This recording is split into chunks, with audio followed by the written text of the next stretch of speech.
हेल' लोगोफोर नोंथांमोननि गेजेराव मोनसे गोदान भिडिअ फैगासिनो दङ नोंथांमोना नैबे भिडिअखौ दासिमहालागै फुलै नायाखै अब्ला नैबे भिडिअनि गेजेरजों नायनानै लानो हागोन। दिनैनि बे गोदान भिडिअनि टाइटेलानो जादों जोबथा जिउ आरो नैबे भिडिअनि स्क्रिप्ट आरो डिरेक्सनानो जादों जोमै राजा स्वर्गियारि। लोगोफोर नोंथांमोना नायनो थाखाय बिथांमोननि बे इउटुब चेनेलाव थांनो नांगोन।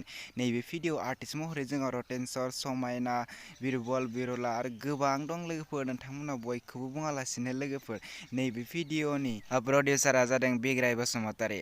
लोगोफोर नोंथांमोना नायनो थाखाय नैबे टिजारखौ नायनानै लाग्रो आं बिथांमोननि इउटुब चेनेलखौ लास्टाव बुंनानै होगोन।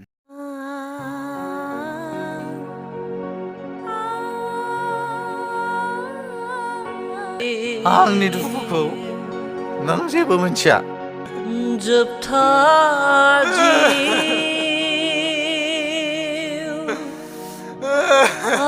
जानांगौ बेनो जोंनि जोबथा मोजां मोनलायनाय।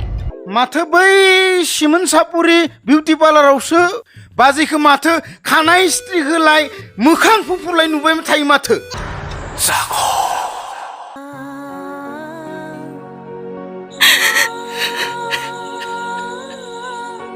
बिब्दि खालामनोमोनब्ला नों बिनि गोसोजों गेलेनायनि जेबो मोन्थाय गैयामोन।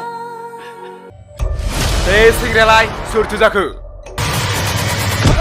फेसबुकाव लिरो नोंखौ I love you। मा बिष्णुकुन्दा माबायदि मोनदों? मा सोमखोर बिफाया रुंसारि जाबाय? औ रुंसारि जाबाय। बेलाय खामानि सोलिगोन।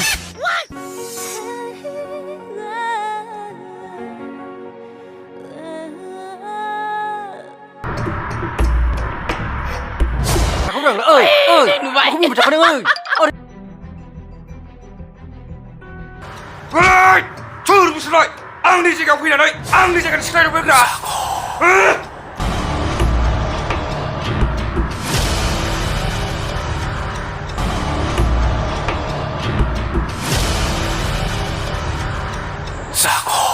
नैबे भिडिअखौ फुलै नायनो थाखाय नोंथांमोना BPA फिल्म प्रडाक्शन इउटुब चेनेलाव थांनो नांगोन।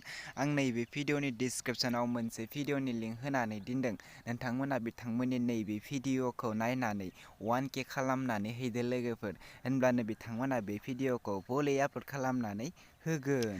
साबस्क्राइब खालामनानै बेल आइकनखौ अलाव क्लिक खालामनानै लाखि होनब्लानो नोंथांमोना आं जेब्ला भिडिअ आपल'ड होगोन अब्ला नोंथांनाव बयनिख्रुइबो सिगांसिन थांगोन। आरो बिथांमोननि चेनेलखौ साबस्क्राइब खालामनानै होदो आरो भिडिअखौ लाइक शेयार कमेन्ट खालामनानै होदो। बिदिब्ला लोगोफोर दिनैनि बे गोदान भिडिअ गुसुं आपडेटआ बेनोसैमोन। नोंथांमोना चेनेलाव गोदानबा चेनेलखौ साबस्क्राइब खालाम आरो भिडिअखौ मोजां मोनोब्ला भिडिअखौ लाइक शेयार कमेन्ट खालामनानै होदो। आं बेफोरबायदि गोदान गोदान भिडिअफोरनि आपडेट लानानै फैबाय थायो। आंनि गोदान गोदान भिडिअनि फार्स्ट आपडेट बयनिख्रुइबो सिगांसिन नायनो थाखाय चेनेल